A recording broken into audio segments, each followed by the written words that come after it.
वाल्मीकि नगर विधानसभा seat पर NDA मजबूत स्थिति में। एससी, एसटी और ओबीसी की एकजुटता से बदलेगा समीकरण। महागठबंधन को जीतने के लिए करनी पड़ेगी कड़ी मेहनत। महर्षि वाल्मीकि की तपोभूमि और लव कुश की जन्मस्थली है वाल्मीकि नगर। टाइगर रिजर्व के कारण देश दुनिया में जाना जाता है वाल्मीकि नगर। बिहार का वाल्मीकि नगर विधानसभा क्षेत्र सिर्फ एक राजनीतिक क्षेत्र नहीं, बल्कि इसका रामायण कालीन इतिहास से गहरा संबंध है। ये महर्षि वाल्मीकि की तपोभूमि माना जाता है, जहां उन्होंने रामायण की रचना की थी। वाल्मीकि आश्रम भगवान राम के पुत्र लव कुश की जन्मस्थली के रूप में प्रसिद्ध है। हालांकि ये क्षेत्र धार्मिक पर्यटन के बड़े केंद्र के रूप में विकसित हो रहा है और हर चुनाव में इसे पर्यटन स्थल के रूप में विकसित करने का वादा किया जाता है। इतना ही नहीं, वाल्मीकि नगर वाल्मीकि टाइगर रिजर्व का घर भी है, जो बिहार का एकमात्र टाइगर रिजर्व है। वाल्मीकि नगर विधानसभा सीट 2008 के परिसीमन के बाद बनी थी। तब से 3 बार चुनाव हुए हैं। वाल्मीकि नगर विधानसभा सीट पर राजेश सिंह जहां 2010 में जेडीयू के टिकट पर चुनाव लड़े, तो वहीं 2020 में कांग्रेस के टिकट पर चुनावी मैदान में उतरे। वाल्मीकि नगर लोकसभा की सीट पर भी जेडीयू का कब्जा है। 2008 में बने वाल्मीकि नगर विधानसभा में राजनीतिक लड़ाई इस बार भी एनडीए और महागठबंधन के रूप में दिखी है। वाल्मीकि नगर में जातीय समीकरण हमेशा से महत्वपूर्ण रहे। यहाँ लगभग 4 लाख वोटर है। 4 लाख वोटर वाले इस सीटर का दलित और आदिवासी वोटर के साथ साथ यादव और कुशवाहा वोटरों पर सबकी नजर होती है। इतना ही नहीं, मल्ला और बिंद वोटर भी इस सीट पर 35,000 से ज्यादा है। थारू और उराव वोटरों की संख्या 55,000 के पास है, जिसकी वजह से ये भी कहा जा सकता है कि बार के विधानसभा चुनाव में इस जाति का उम्मीदवार किसी पार्टी के सिंबल पर चुनाव लड़ सकता है।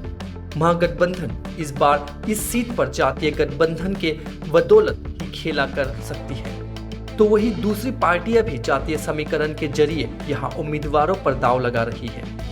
बिहार के उत्तर पश्चिम क्षेत्र में अवस्थित ये क्षेत्र गंडक नदी से जुड़ा है। संसदीय और विधानसभा क्षेत्र के परिसीमन आदेश के बाद 2008 में वाल्मीकि नगर विधानसभा क्षेत्र स्थापित किया गया था। 2008 से पहले ये क्षेत्र धनहा निर्वाचन क्षेत्र के हिस्सा था।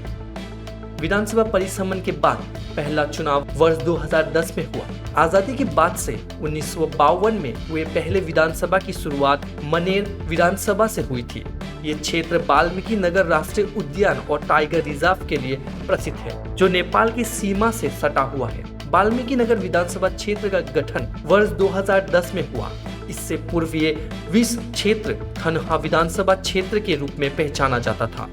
नए परिसीमन के अनुसार बगहा अनुमंडल के गंधन पार के 4 प्रखंडों क्रमशः मधुबनी, पिपरासी, ठकराहा व पितहा के साथ बगहा 2 प्रखंड की दर्जन भर पंचायतें इस विस क्षेत्र के अंतर्गत आती है। वर्ष 2010 के पहले चुनाव में जनता दल यू के राकेश सिंह ने राजद के मुकेश कुमार को बड़े अंतर से पराजित किया।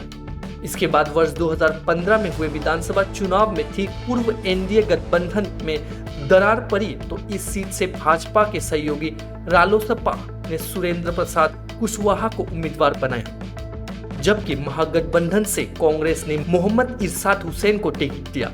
इस बीच भाजपा के जिला उपाध्यक्ष धीरेन्द्र प्रताप उर्फ रिंकू सिंह ने बागी तेवर अख्तियार किया और निर्दलीय चुनाव मैदान में उतर गए। मतदाताओं ने उन पर भरोसा किया। धीरेन्द्र प्रताप विजयी घोषित हुए। 2020 में धीरेन्द्र प्रताप जेडीयू के टिकट पर चुनावी मैदान में उतरे थे, जबकि पूर्व विधायक राजेश सिंह कांग्रेस के टिकट पर ताल ठोका था। वाल्मीकि क्षेत्र में सबसे बड़ी आबादी अनुसूचित जाति मतदाताओं की है। अब तक का इतिहास ये बताता है कि थारू मतदाताओं ने जिस प्रत्याशी के पक्ष में मतदान का फैसला किया, उसे विजयी मिली है।